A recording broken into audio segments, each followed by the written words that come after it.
Hello, everyone. Damn it. Ciao, ciao, everybody. Oh, What country we're in? I got the wrong podcast. Oh, Yeah. I'm awful. Welcome to Giallo, Ciao, Ciao, the Giallo Super Show, where this week we are going to talk about Death Laid an Egg. But first, we'll talk about other stuff, and then talk about other stuff after. But wait, I have something for you guys. I have something special. Ready? You guys ready? Yes. Ready as I'll ever be.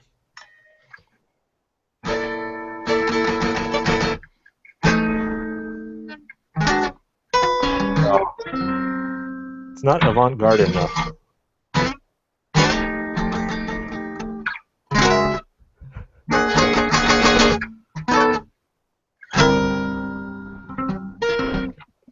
Devil horns?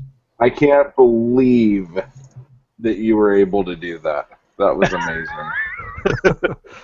How many hours did you spend on that?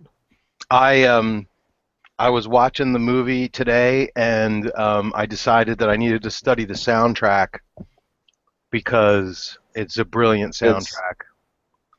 It's one of the greatest soundtracks ever made. Wait, you want to hear it again? Let's do it.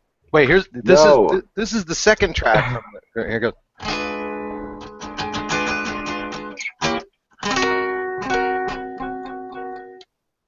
So awful. Well, yeah, this is episode 43. I'm Creep. That's Eric. And the guy that's ready to murder your ear holes is Chris. And again, if you would like to converse with us, go ahead and use the Q&A button or whatever the hell it is. I've never actually done it, but it seems to work. That's the only place we're going to actually look at stuff. And actually, no one knows that this is happening because I have not put the link up on the site. So let me get on that while Eric tells us how his week went. Wow, this feels so... I feel like this is so secretive of us. I know. Feels like we're just chatting outside of the podcast, which we never do. I don't know if my week was that great. I guess we did. 2 weeks. We did delay the podcast week because Chris and I both timed our vacations around the same time. I was coming off of one as he was leaving for one, I believe. And yeah, I stepped in a big swampy puddle. And when I arrived home about a day or two later, I had a bunch of blistery bites pussing out of my feet and legs. Ew. I don't know what it's from. We do have some creatures up here, and I get weird looks anytime I mention them. But they live in some of the standing water of the lakes, and they're called, I need to make sure I say this right, chiggers. Chiggers, yeah, dude. Yeah. Haven't had those since I was probably about, standing at my dad's ankles or knees. I don't know how high I was. If I recall correctly, I had one of those on my pecker when I was like 3. Yeah, they'll find ways to your pecker. I have one right under my biscuit, right under my ass cheek. Just a nice big line of them right where my underwear goes, so it makes a really nice comfortable seating situation. Are you okay now? Do you have any salve you have to put on that or something? Yeah, I just have some of the regular old cortisone or cortisol and Benadryl that I'm taking for the inflammation, and I'll probably be itching myself throughout the show. Just don't mind me over here.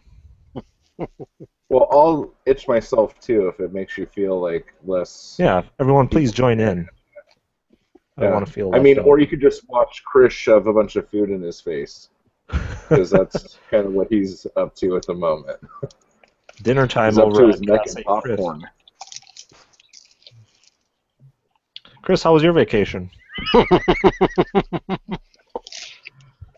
What's from that?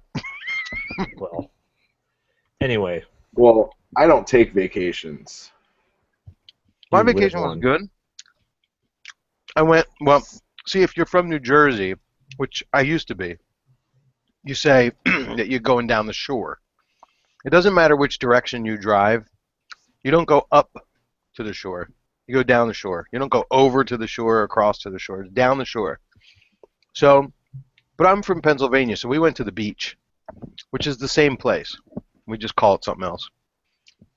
So I had a lovely time. Thank you for asking. I went surfing. My son and I took a surfing lesson.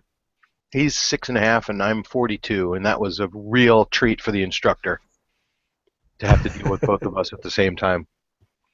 We did roller coasters and water slides, and we had ice cream every single day, and it was awesome. And I'm really depressed today because today's my first day back to work, and I'm already planning next year's, or trying to plan next year's vacation. So To the Jersey Shore.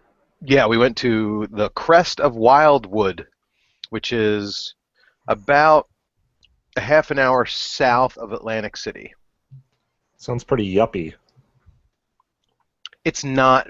The reason why it's called Wildwood Crest is because Wildwood, like proper, is the middle of the island where the boardwalk and all the craziness happens with the rides and everything.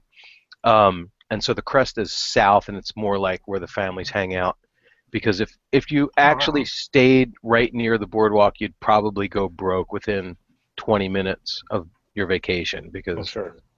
the kids just want to spend money constantly. So it was fun. Do you ever go to the Poconos? I haven't in a while, although I went this past winter to go skiing. I haven't gone to the Poconos in summertime though. But it's supposedly very nice. You bring your bikes up there.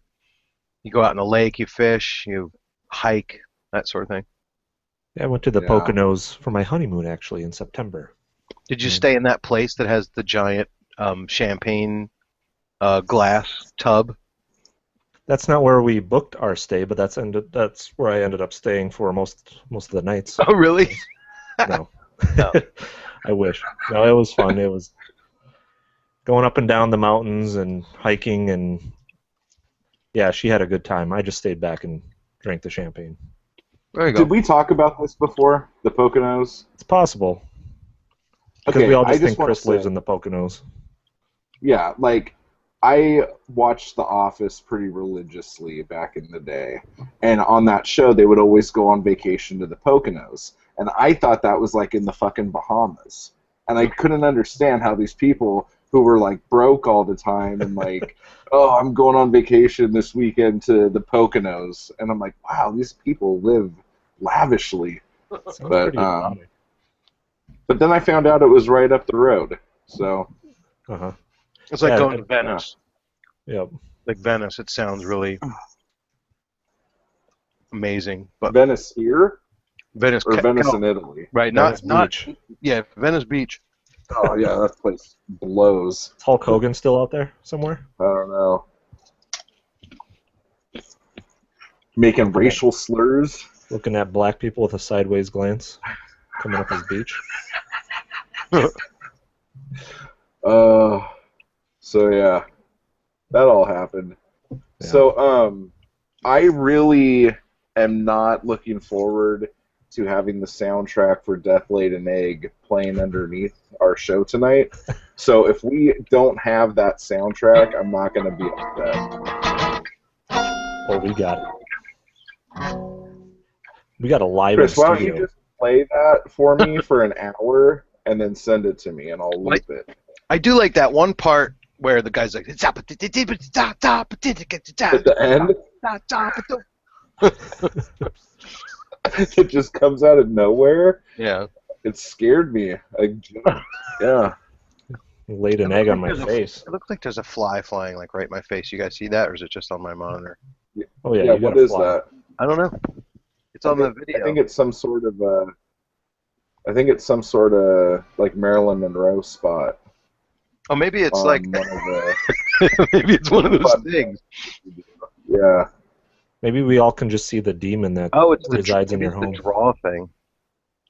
Oh, that's probably what it is. Yeah. Okay. Sorry, everyone. Uh-oh. People are opening apps. So anyway, I'm sure people who are listening to the audio version of the show don't want to hear about us buggering around with apps. We're going to cut all this, right? No, I don't cut anything, dude. For the audio show, you're going to cut all the mentions of us doing things live, right? No. What? For You those don't of do you that? listening to the show, fuck no. It For sounds those so of you, pristine, though, once it goes out. does it? Yeah. Oh, we're just really good at our jobs, I Oh, guess. okay. Yeah. So for those of you listening to the audio, we do these live video shows now. So if you want to come hang out and whatever, knock yourself out. Eric has a camera at the bottom of his screen, and it's freaking me out. I don't understand. I don't really either. Okay. And I Chris accepted is something. all dolled up. Okay. So, Death Laid an Egg. Dun dun How, dun. how, how are we going to start this? This was my pick, so I guess I'll give you a brief synopsis. There's some weird, like, Mason-ish chicken authority association that's really covert and weird.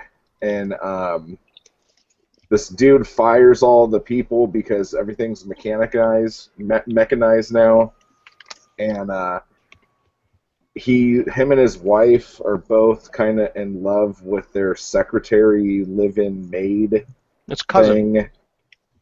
I thought you Cousin, said, yeah, I thought you but said cousin. like she does shit for him, right? Secretary, Well, yeah. she would have to be related in Just order for to make the it whole creepier. plot to work out. But She types things. well, yeah, yeah. Anyway, long story short, some scientist guy's working in the chicken lab, and after a bunch of shots that, like, kind of sit on the edge of animal cruelty, some shit goes down. The dude wants to run off with the little cousin. Some weird ad guy shows up that you know is up to no good. They have a crap party. There's some chickens with no heads. Don't There's forget, some hookers. they play 7 Minutes in Heaven. Yeah, but that's not how that game's played. That was like some weird No, it's version of that game. And you It can was just like call those chickens Eraserhead babies. It was like the existential version of 7 Minutes of Heaven, where it was just you're supposed But to you be got to in make there. sure you take everything out so And you tell don't get any weird auras from anything else that was in the room. Right. You have to tell the truth. Just make sure you tell the truth. Basically, the soundtrack is shit. The movie Don't listen ends to them. somewhat after that. It's awful. It's an awful soundtrack. Get the soundtrack. It's great. And then after you see a bunch of really awesome 60s chic stuff and beautiful ladies, you end up with an ending that might have you scratch your head a little bit. I think this movie ends a little differently than most movies end. And then that's Death Laid an Egg. So that's the All right. synopsis, I guess. Good show, guys. Yeah. So are we going to tear into this like a bag of Doritos? I was going to say the Giallo score probably can't be too good for this one. No, I think it's the lowest scoring one, actually. Let me just check it out. Yeah. I don't mean to jump the gun. Jump the egg. That gun. Ooh. But just, I had to bring it out there because it's just, as I was watching that, I was actually thinking about it. Yeah, this has got to be just one of the strangest movies, and It got a 40. wow. Bullshit. I threw that quip in there about the Eraserhead baby-looking chickens, but this is just like a movie where some guy came in, some avant-garde filmmaker, and he said he's going to make a Giallo film, I guess a proto-Giallo, and that's kind of what he did, but I guess not really if he only got a 40. I don't know. Well, let's put it this way. It only got 20 points in the Staples section, so you have an Italian director. At one point or another, we saw some black gloves, and the motivation was black, like monetary gain, right? As far as we know. It was an Italian location. There was an accomplice. It was urban. The word death is in the title. So it got a few points. It didn't get much, but you're talking about 68 this came out? Yeah. Yeah. So Jolly really wasn't a thing per se, even though Bava had started doing a few things. This is clearly in the middle of the whole 60s kind of swinging 60s summer of love kind of thing happening. And it had that style, right? It didn't have the one thing that really set this film apart from the Giallo that we've come to know as classic Giallo is the style, the camera kind of style, and the soundtrack, which Creep mentioned already. It's just different. It reminds you of avant-garde filmmaking. It reminds you of like Godard, I guess. Godard is the only like French New Wave director that I know, and I've seen Breathless a couple of times, and it kind of reminded me of that movie, but not in the same kind of quality way. I mean, this movie was really strange, um, but it also tried to kind of give you a sense that there was a coherent, linear type story going on. It wasn't like, hey, here's some avant-garde film where you're not really supposed to be able to follow what's going on because it's all about the emotion and the art behind the camera. This film, it had kind of a point A to point B kind of thing, and there was a little bit of a mystery to it. So, but I don't remember any of the characters' names, but I think is it Marco is the main guy? Marco's Maybe. the main guy, yeah. So Marco kind of makes you think he is a killer in the opening scenes, and then the suspicion is obviously always put towards him when anything weird's going on because you've already seen him do some weird stuff, right? And they've kind of established that could be a suspect, but there's no from the standpoint of the main characters, the wife and the cousin and the factory and all that stuff. There isn't any like murders wrapped up in that part. It's like the murders are separate. Like he's like some sort of serial rapist murderer who goes out and does his thing, right? So it's you're kind of sitting and waiting for something to happen with this film, and there's some really ridiculous moments in the film, especially like when the guy goes and gives you the new marketing campaign for the chickens with the chickens at the cocktail party, and so that was funny. my favorite one. But like the chicken in the military, Yeah, and all that stuff, it was just what the fuck. It was all crap, dude. But the chickens at the cocktail party was great. yeah. And I mean, I think it was meant to be ridiculous. I mean, they couldn't have clearly didn't think that this was some serious stuff, but and so there's a lot of different like kind of plot lines like moving simultaneously. There's the strange advertising guy who is kind of maybe or maybe not he knows the blonde girl, and then there's Marco who has this weird fetish with the hookers in the hotel, and then the wife gets wind of it and she decides she's going to dress up like a hooker, and I guess she's going to do some sort of sting or No, she was gonna give her man what he wanted, kind of thing. But do you remember the conversation she had with Marco in the bedroom at the beginning of the movie about Gabriella and how her body parts are so great and she wants to take her apart and put her back together again? yeah, like they're all And separate pieces going or something. on, and I was just like, she is a fucking nutcase. Like, who would go to sleep in the same room with that fucking chick? Yeah. Like, she's like batshit crazy. That's kind of when you knew this film was about to go off the rails in terms of having a cohesive standard Giallo plot that you would probably be used to. Just the way these people talked, it didn't seem normal. The things they talked about, and then getting into that advertisement, it was fun for us to see those fun little pictures and stuff. But Those are great. yeah, when it got to what you were thinking about, it's like almost like this guy's just, I don't know, is this director supposed to be writing a satire on advertising? Is this a satire on people's moralistic behavior? What some people see as moral, others kind of see as disgusting, depraved behavior. Because this Marco guy, can't believe that they're genetically engineering these monstrous chickens. That was the thing I didn't get out of the whole movie. Like, why all of a sudden does he have morals? Yeah. at the same time, he's like killing prostitutes. As that's what we think anyway. And But he wasn't, right? So yeah, But still, all the like, hookers eventually said that he's like the nicest guy ever. So maybe he was, he just has some depravities of his own. I don't know if he's trying to suppress them or what he's doing, but it's like it's this mixed message. Either it's a mixed message we're getting, or it's this message of moral relativism, which I haven't thought about since sophomore year of college in a philosophy class I took. But well, you're blowing my mind. yeah, it's So one person's morals are not the same as the others, and it's all, we all like to push our own morals on each other. Just look at the United States presidential race that's already kicking into full gear. Ugh. Hey, don't get started, okay, sir. I'm sorry. We don't turn this into like an ugly discussion. I just can't believe Trump's losing his top spot. It's pissing me off. But anyway. Whoa. Enough on that. He's like, I'm going to say it anyway. So, in the versions you guys watched, did you guys have those German clips in there? I did. What were the German clips? I don't know if I did.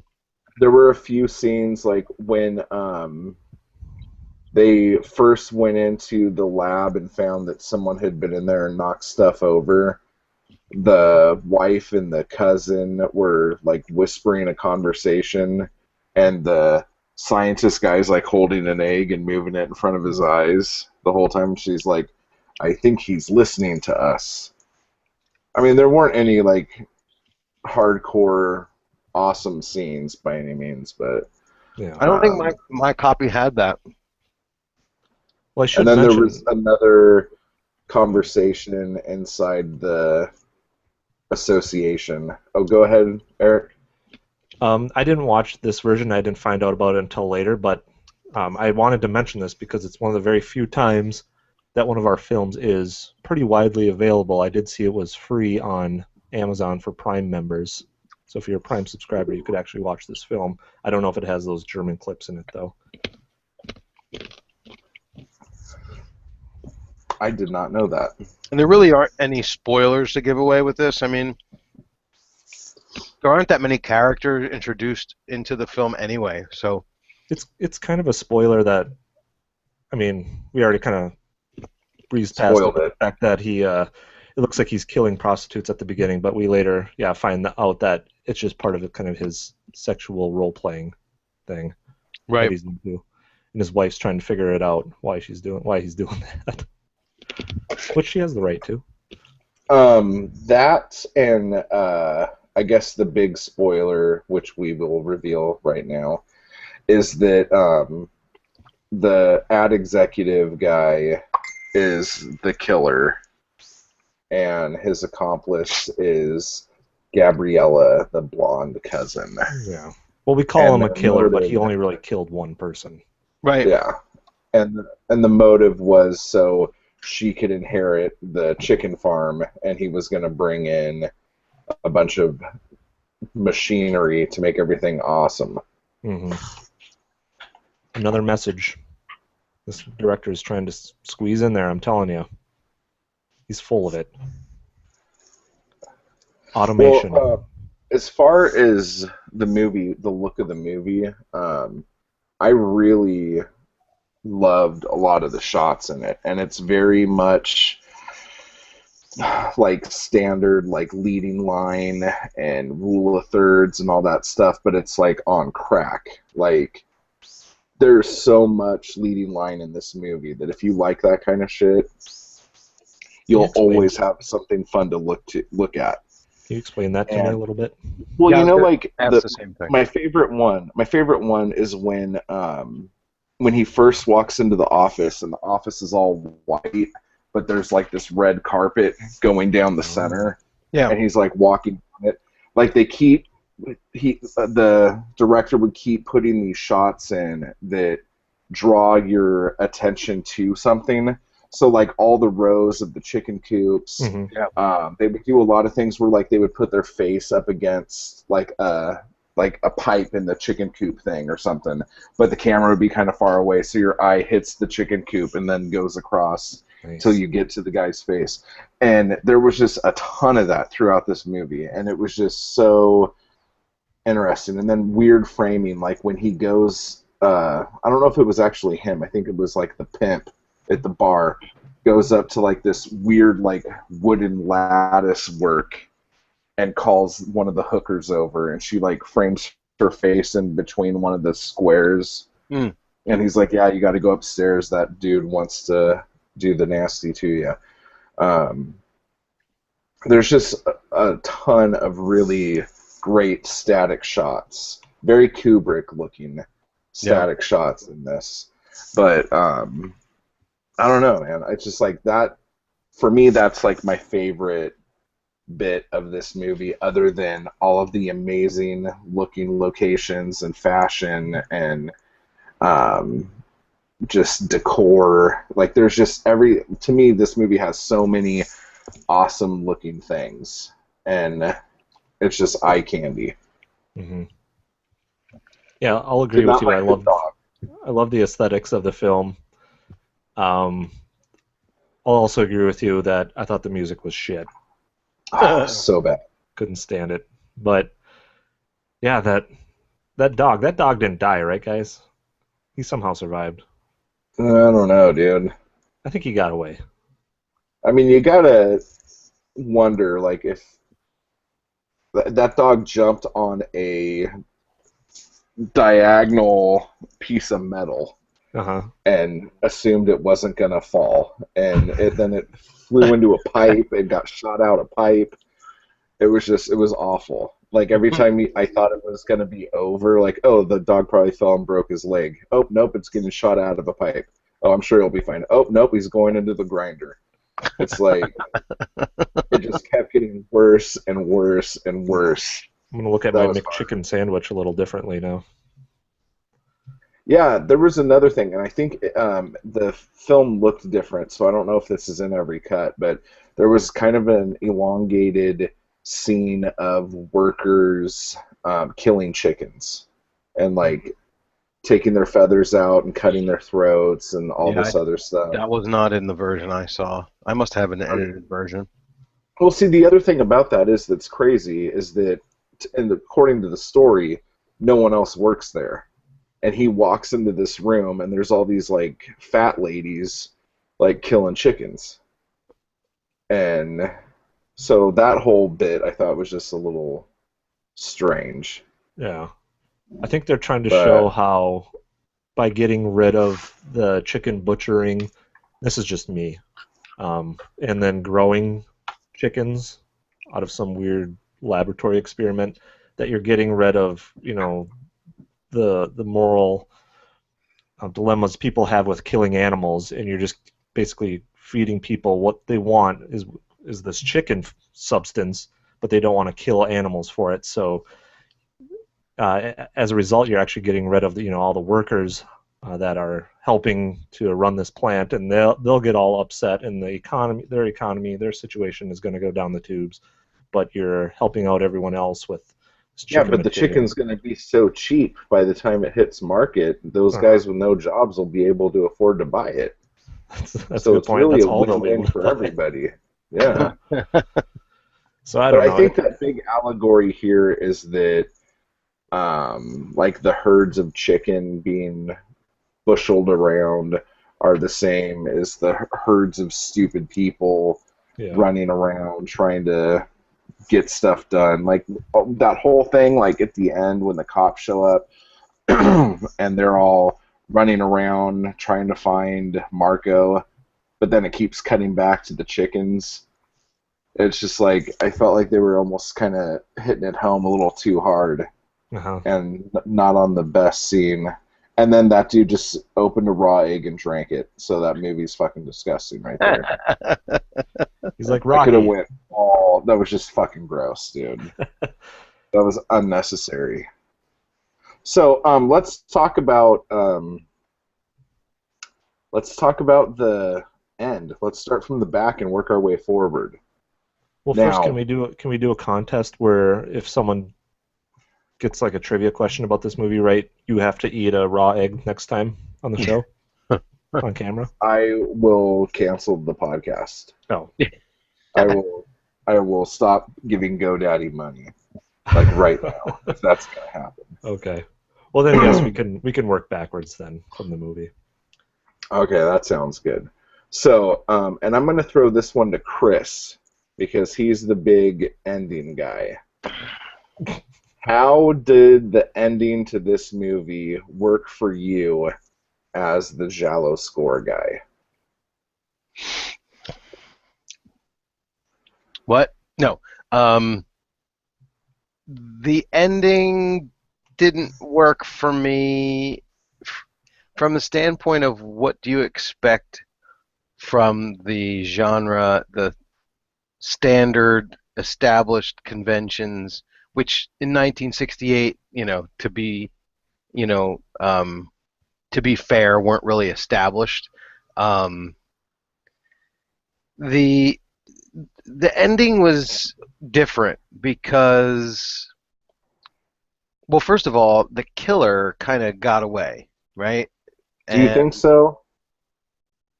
I mean, they're still trying to find Massimo. Was it Marco. Marco? Say Massimo.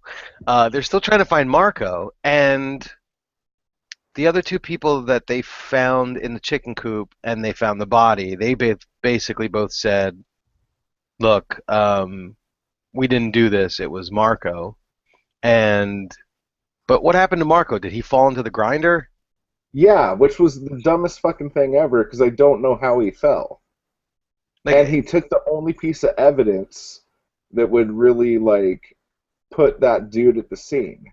He pulled that guy's bracelet out of her hand and then was looking at it, and that's when he realized who killed her. right. And then he falls in the fucking grinder. But there were several scenes in that movie where they're in the chicken coop area and the grinder is going around and there's these white shoes that are walking around that they show and they never show him there's and then every once in a while like there's a scream or there's something else weird going on and then when you get to the very end and they show Marco falling into the gears and they don't really show him, they just show like a body falling into the gears and it almost made me think like, oh, is that a flashback, is that something that is that a scene that they repeated for effect or did it really happen? But they can't find Marco.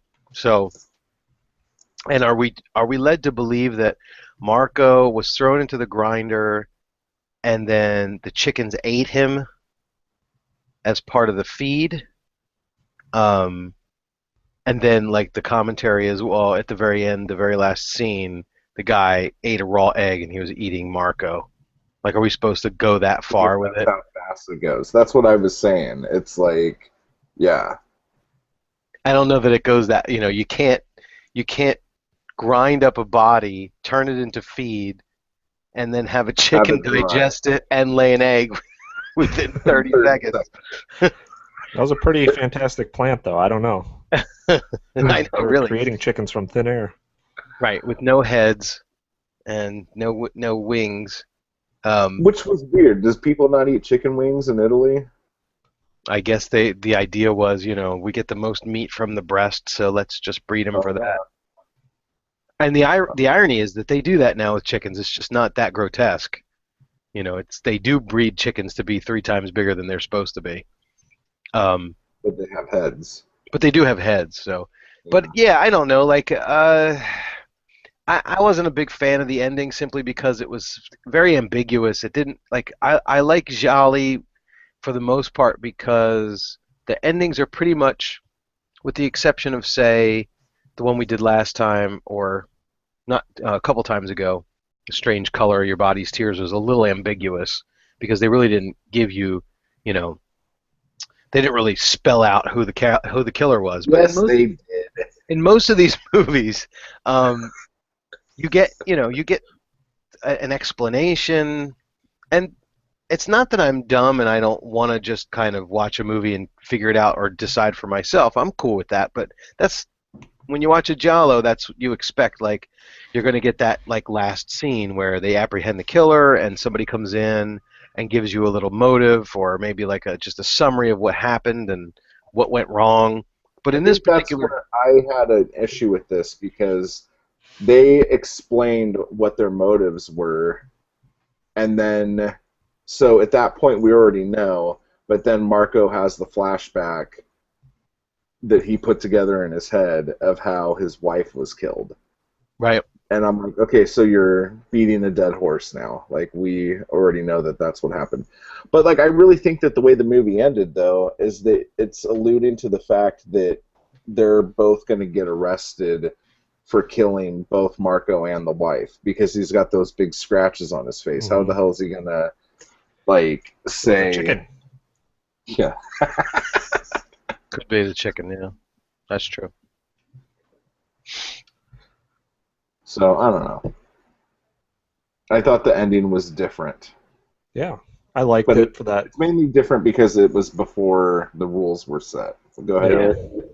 Yeah, I can go with that, except for the fact that I really didn't like that,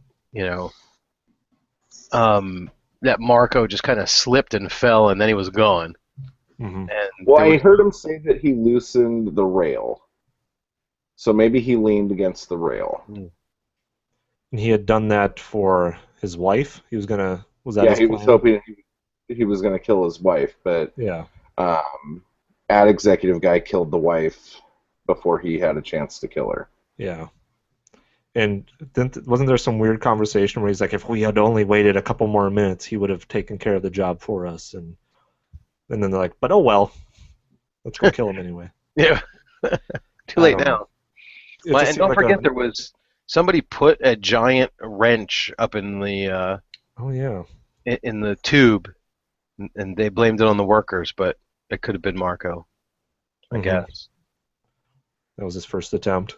Failed miserably. Or the other guy, too. Ad executive guy. Right. Yeah. Yeah, he was kind of on the scene from the beginning, wasn't he? Even though he wasn't really Yeah. introduced until later on. So yeah, he was part of the whole scheme. But yeah, I liked. So, It was kind of a go messy ahead. ending, but I still liked it. Right. That's why.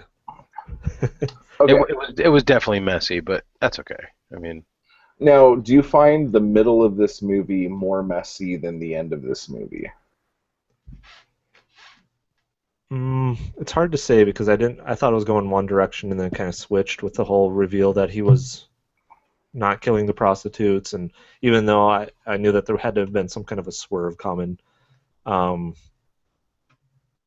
it just it was like what movie are they trying to tell? Is this guy a killer, or are they telling this story about this weird chicken plant that genetically creates chickens? That didn't really go anywhere, other than to maybe send some kind of a message that we're fabricating as we talk here. But I don't know what you guys thought about that whole. I was hoping there would be more headless chickens. Yeah, I think we all were. And when he killed them, they were disgusting. Yeah. I didn't see a lot of meat at all. I just saw Yeah, innards. they look like brains. Ugh. They weren't ready yet. Well, I mean, They did you look guys like wet scrotums with freaking feathers on them. did you guys feel like the Nasty. movie had like three distinct phases to it, like the the introduction, basically leading up to the party, and then all of that kind of stuff that happened in the middle with Marco and the advertising exec um, and then the end section, I guess. I don't know if it's two Did you halves or put if him it's getting fired? Did you put him getting fired in the second half or the third section? I guess it's probably the end of the second section. Yeah. Yeah. Because the third section is really just like the whole setup of the girls turning, or not the girls, but the wife wanting to dress like the hooker, and then the hotel and the all the weird stuff that happened with the cops coming to the hotel and them trying to 7 find. minutes Yeah, in heaven. it's definitely not like beginning, middle, and end. Here's the entire story. It is like sectioned off like that. Right. Like you could watch any of those 3 sections by themselves, and then just that'd be it. I mean, you wouldn't have to watch the preceding or the following section, really. I mean, to get whatever you were supposed to get out of it, because it's really all about what the film looked like and how it sounded and what the people were doing kind of immediately, like in the moment. Because it's not a hard plot or a synopsis to follow, but it was just it really didn't require your attention. You could kind of watch it and enjoy what you're looking at, but not pay too close attention to it, and you really weren't gonna lose much. Now, we're at the party when people were going into the room. Were like people like raping chicks in there? Well, Or were they like married couples going in there? There was one scene where it looked like the 2 people that were in the room was like a girl and a guy who was trying to get with her, and she was like pushing him away. But then I think they intercut that with the scenes of Marco with one of the prostitutes, maybe. I don't know. Just seemed like something weird happened at that moment. Like there was a flashback that was kind of cut within all those other things. But then there was the couples came out, and the one girl is the first couple that came out. They looked like they were like getting it on, and the second couple that came out, it looked like the guy told her something that made her upset because she was crying. Yeah. And then the third couple that went in, the guy was trying to attack the girl. And then something happened where the lights went out and she screamed, and then he said, "Well, it's getting late anyway. It's time to go home." What a dick. Yeah. I kind of wonder what they were talking about in there. Like, was he talking about still running away with her, or was he trying to figure out what she was doing with the ad guy? And it's like you never really found out what that convo was about. But that's the whole thing, because he knew shit wasn't stirred in the Kool-Aid that night. Like he was watching them like talk like they had known each other for a long time. So he had already known at that point that something funky was going on, but then never really did anything about it. No. I mean, I guess what could he have done? Right. Yeah, she was playing dumb, so, and she did a good job of that. So. Oh, hell yeah, she did. Let's talk about her for a second. I'd really like to have some ice cream. Oh, me too. Yeah, I like the yellow bathing suit. That was my favorite outfit. Yeah. Oh, we know. She was easy on the eye. But she looked a little bit like Goldie Hawn, right? Like don't ruin her for me. From the Laugh-In days, like from the early 60s days where she'd have like words painted on her leg, like love or be in or whatever. Or like from Overboard. No, not Overboard. We're talking about Goldie Hawn when she was like 19. 16. Oh, 19. Well, maybe not 16. And then that other girl, the one who played the wife, she looked very familiar. Was she famous, or was she supposed to look like somebody famous? I don't know, but on the version I have, there's a scene where she takes her shirt off, and it's like blurred out. And I can't believe that would be blurred out. That's weird. Maybe because of the copy choice. Oh. Or the copy you had. Eric, did you have nipples in yours, or was it blurred? No, I did not. No boobs at all in this movie. Nope. And that's why I was thinking it might have been like some kind of weird artistic, going back to the moral thing, the moral choice. I don't know. But yeah. Can I ask you guys a question, since it's just us guys, in the room? Yeah. No girls or anything in here. I think you should. Do you guys think that lingerie is as important as what's beneath it? Yes. Your bra and panties. It really depends on what's beneath it. I'm going to come right out and say that. So sometimes it's more important than what's beneath it, or less important? Less. Oh. Sometimes it's more, but it depends on if it's going to stay on the whole time or not. Yeah. Okay. What do you think, Eric? Important. I want our female listeners to know.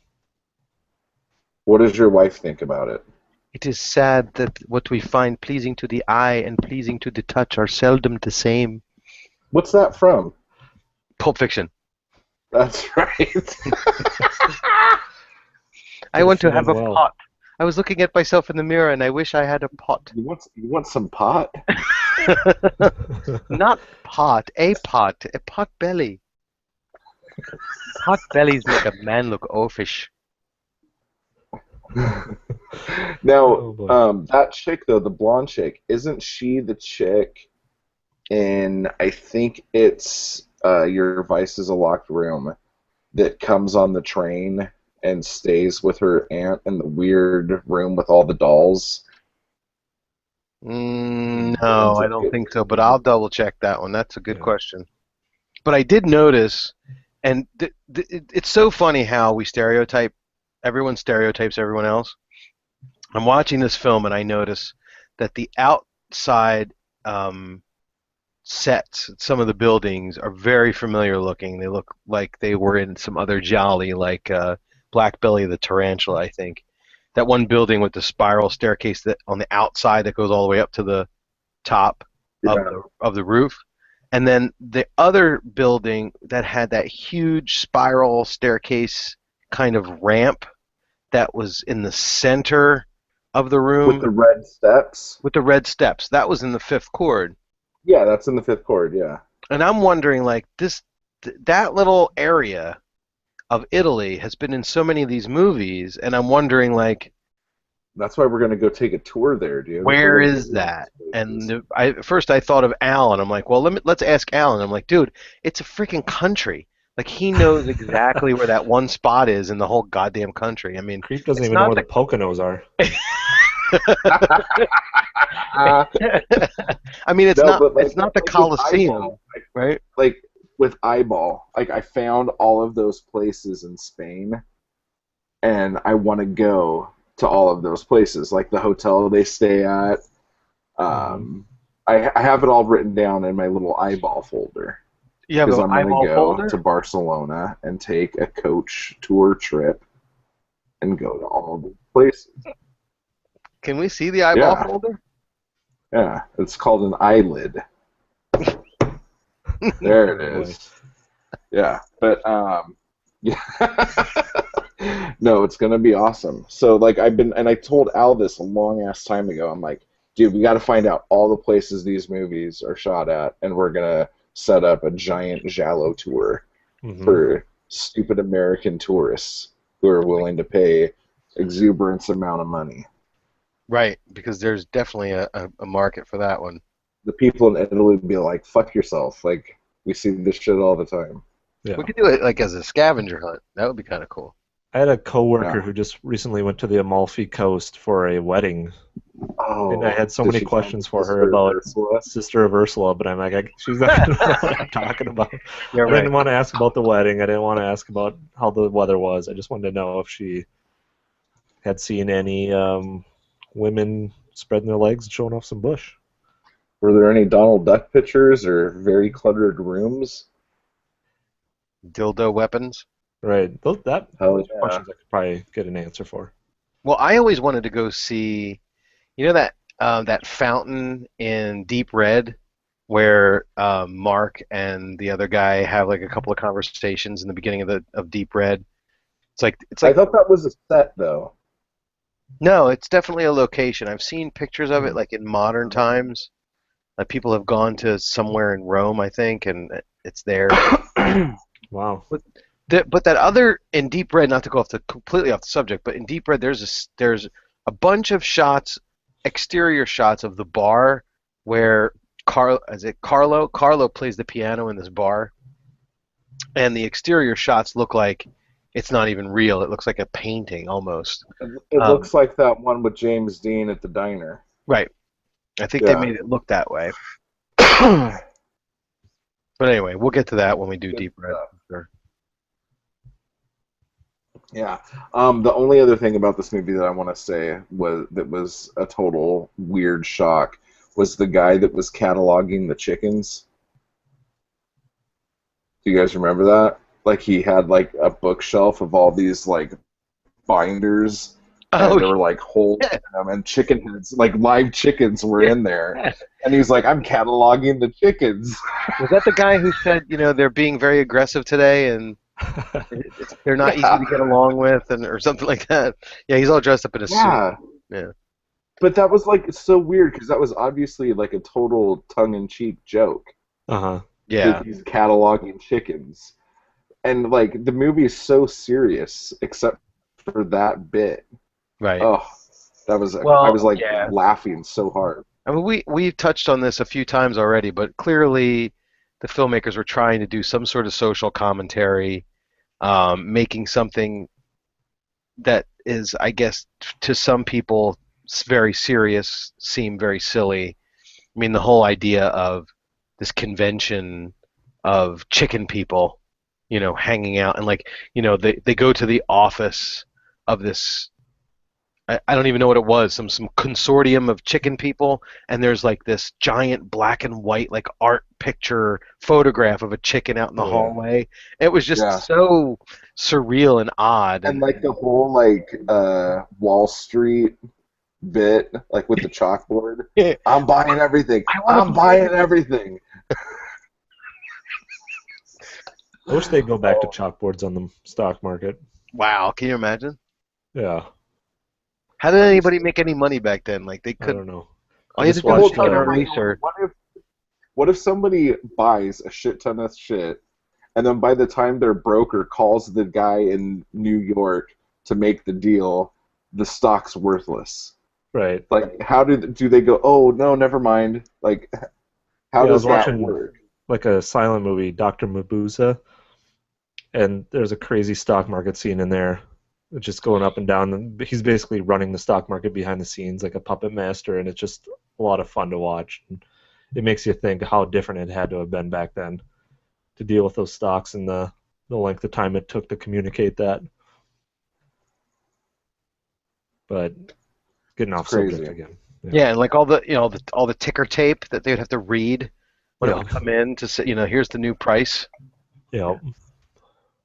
I don't know how anybody did that back then. I don't know how they do it now. I don't. Yeah. It's I all keep my hands away. computerized, but there's still people yelling and screaming. Yep. They took all the workers away. Now we're all standing outside the fence, glaring at them. It's all computers. Why are they still here? Yeah. It's such a weird scene. Yeah, like don't you guys have a house to go to? And that's a big fence. Why are they all like bundled up together? I know. They're just in a tiny little group all huddled together behind this humongous fence, watching the three of them take pictures of each other. Well, on another note, this movie was also called Plucked, Plucked. Oh boy. That sounds and about there's right. one poster for this movie. I don't know if it's a German poster or what, but it's like this monster, and the monster's eyes are the blonde chick's boobs, and then the blonde chick's like on top of it. It's really weird. Wow. I haven't seen that It's a one. cool looking poster. Sorry, guys. Yeah. Yeah, I'm Plucked. dying That sounds over like here. like a Stanley Kramer comedy or something. I don't know. Right? Doesn't make a lot of sense. And like one of the lobby cards for it said stuff like, "This movie's so shocking we can't tell you anything about it." Nothing along those lines. We can't tell you anything about what this movie's about because it's so shocking. It did subvert a lot of my expectations for it. I thought it was going to be a campy, fun-filled romp, but it was not. Because still I pretty fun. picked it. Because Yeah. I'm a lot of fun, damn it. And you're That's what I camping. thought. And I'm Yeah, campy. you're pretty campy looking. I'm as camp as Christmas. Yep. That's Crystal. Ooh. Like- Oh, okay.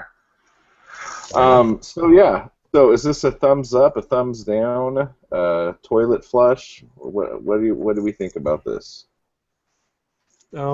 Judging where I placed it upon my rankings, which I won't give away too much, it's probably a thumbs heading in the upward direction.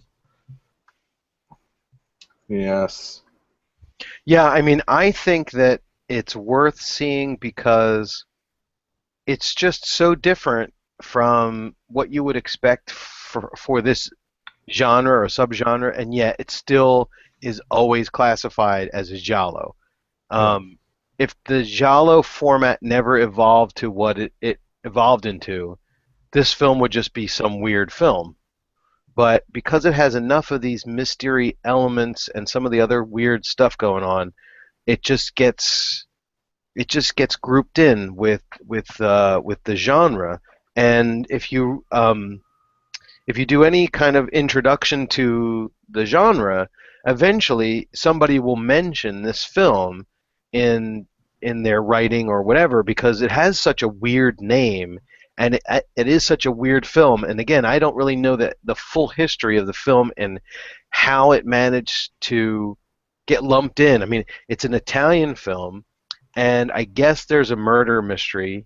So I guess that's really all that matters. I mean, it was early enough in the timeline to be as different as it is and still be an acceptable film to think about as part of the genre because in 68, people were still experimenting with what the genre was supposed to be about and what the conventions were. So I think it's a recommendation simply because of where it stands from a historical perspective.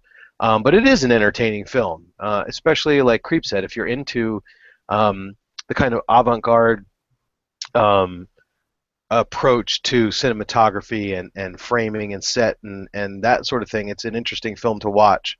The editing in the film is pretty off the wall too. There's a lot of like back and forth quick cuts between like two scenes and the music is again it's not anybody's cup of tea. I don't think you would just sit in your easy chair with your pipe and listen to the soundtrack, but it Fuck no. works. It works for the film. It makes you. Well, let me say this It because makes you Zoe pointed uneasy. something out to it.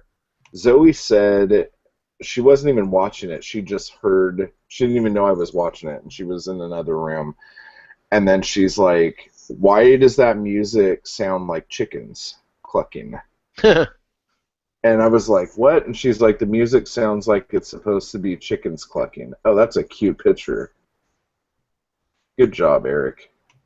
Yeah, that's an interesting observation because some of it is like the plucking of guitar strings, and some of Hmm. it is. I know that at the very beginning of the film, when they're showing those black and white sequences of like I guess it's like eggs being fertilized. Um, there's like there's violins playing. I think some weird atonal violin stuff with some plucking going on, and yeah, it totally gives you that thing. I mean, chickens in general, just when you look at them and the way that they behave, they look stressed. They look like you know, they're not relaxed. And that music is exactly the kind of soundtrack you think if you could hear the inside of a chicken's head, it would probably sound like that. It would be the noise that would you'd get out of there. So I think, like I said, it's a very strange soundtrack, and it's not one that you would sit and listen to on its own.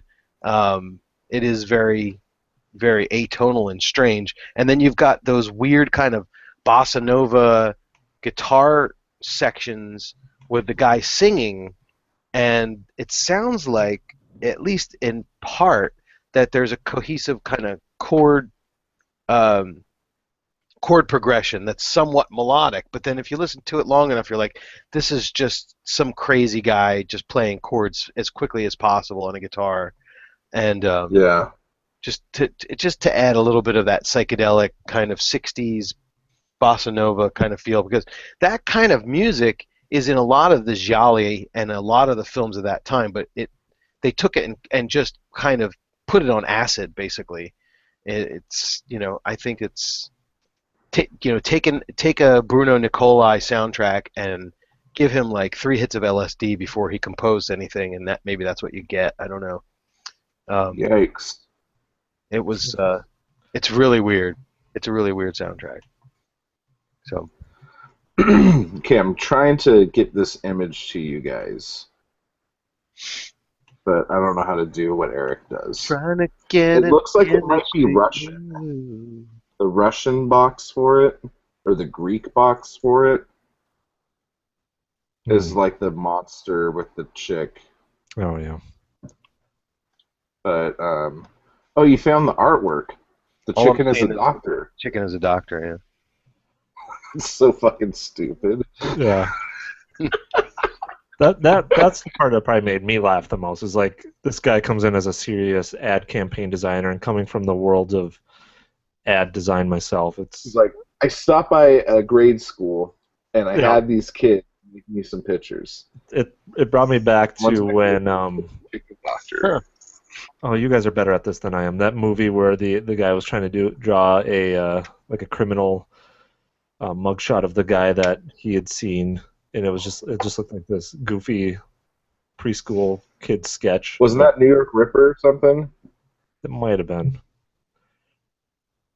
That doesn't ring a No, bell. I thought it was a different one. But yeah, it it's like was more recent than that. yeah, like the nose was just goofy looking, like something I would have drawn. Not saying I'm a great artist or anything, but Yeah, you are. who am I kidding? I'm wonderful. I'm marvelous. All right, so it is also that time for us to pick the next three for voting. Yar. Next week, we have Eric's pick, which is Seven Deaths in the Cat's Eye, right? That's correct. Not next week, but next episode. Okay. Next episode. So, we get to pick the new voting, so we can tell you guys next episode what wins and what doesn't. And if Eric gets first place, he's going to drink a raw egg live on the show. Oh, And it can't be a Cadbury egg. You little I'll do jerk. it. No, I don't even know where I could find one now. It's Halloween season.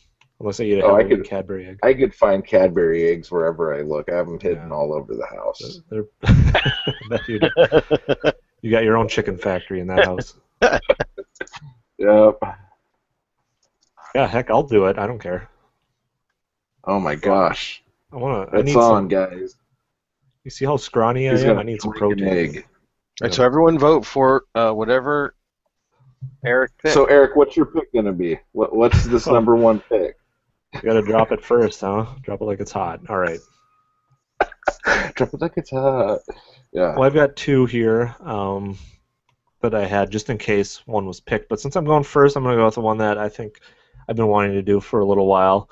I was so impressed by What Have They Done to Solange. I'm going to go with that same director and a film that is similar in theme in What Have They Done to Your Daughters. Ooh, yay. What The have mood and they the spirit. done? Daughters. All right. Okay, could that be Eric's egg-sucking number one? I don't know. I don't know if people are willing to Chris give it has. up. Yeah. Chris, what's your pick? Okay, my pick is a little unconventional. We've been doing a lot of man. classic Jolly, although we did stop and do a Neo Giallo a couple weeks ago. But I watched this film again within the last couple of weeks, and I really have been aching to put it on the Giallo score to see how it actually scores. And Bastard. I know it's going to be a fun one to talk about. Bastards. And Creep knows exactly what I'm talking about. It is Bastards. we were out here while that son of a bitch was killing her. Bastard! Yeah, Oh my god, I'm so excited! it's Pieces. The wonderful, Eric, I don't know awesome. if you're going to be able to do it, dude. I'm not eating an egg fantastic. after that. Yeah. After that bombshell. Oh I don't my even gosh, know- this is like seriously one of my favorite movies of all time. Yeah, and you know, the more and more I watch Jolly, the more I love watching this film because it has so many things about the genre that I really like, but it also has that awesome slasher kind of thing going on, and it's from the And 80s, and it has it's a penis. super gory. I mean, you know, Yeah. and it was made by a Spanish filmmaker, so it's got a little bit of a foreign thing going on for it. The soundtrack is really cool. The characters are cool. Christopher George is good in it, and Oh, I've seen it Christopher 100 million zillion times, but I'm Yeah. gonna watch it for the next the next time we do it, I'm going to watch next cast whenever we decide to cover it. I'm going to watch it from the Giallo score eye because even the last time I what in the world? Oh, sorry. ringtone. My phone went off. It scared me to death. Even like the very last time that I watched it, I still wasn't watching it for Giallo score. I was watching it just for the fun of all of it. Like one of my favorite scenes is when the Chinese guy comes out and does his kung fu thing. And he's like, must have been the chop suey. I don't know. First I'm walking, next I am on ground. Bad chop suey. It's the most racist thing you've ever seen. You can't get any worse than that. Does it get extra points for showing a wiener? No, that's not one of the scoring criteria, but I could add it in. Make an exception, I think. Yep. You don't have to make an exception, but isn't there like some nudity thing in the Giallo score? Yeah. Yeah, there's a nudity score, but there's plenty of that anyway without the penis. So. True. Okay, well, now mine just feels a bit lackluster. I'm going to come right out and say it. Come on. But I think I'm going to take a trip into the 80s as well. Mm. And the movie I'm going to pick, it's trashy and it's kind of revolting and just odd. So get your grandmas together for this one? Yeah, definitely. This is one to get Granny on the couch for. Profumo, a.k.a. Bizarre. Huh. So that'll be one that I'm sure most people haven't seen. So it's definitely out there. I'm kind of excited for this round, you guys. What's up? I'm kind of excited for this round. Yeah. I know, this round's going to be fun. This last round was fun, and we haven't even finished it yet. So you got ahead of yourself, is what you're saying. Yep. It's on YouTube. So congratulations. We have Profumo? Profumo, Bizarre. Nice. Profumo, What Have You Done to Our Daughters, and Pieces. Holy shit, let the voting begin. Go to our Facebook group and vote Eric's movie #1 so he could drink an egg live on the show. Oh, yeah. I'll take it out of the refrigerator right now, so it'll be nice and ripe in 2 weeks. So when you open it, like, it'll cluck before you Maybe. swallow it? That's fucking, yeah, all We have right. to play the Rocky theme behind you while you're doing it. Well, I'm not too trained on my Thai delicacy, so I don't know if I'll eat a chicken embryo at this point yet, but maybe down the road at some level. What was that show with Joe Rogan where they ate chicken embryos? That could have been, yeah, because I know they do eat that in a lot of Eastern disgusting. Asia countries. Yeah, whatever. It's gross. All right. Weirdos. Well, I'm gonna go have a PB&J because I'm American. Yeah. And until next time, everybody. Ciao, ciao. Ciao, ciao. Go have a PBR with your PB&J. There you go. Nice. Ciao, ciao. All right. There it is.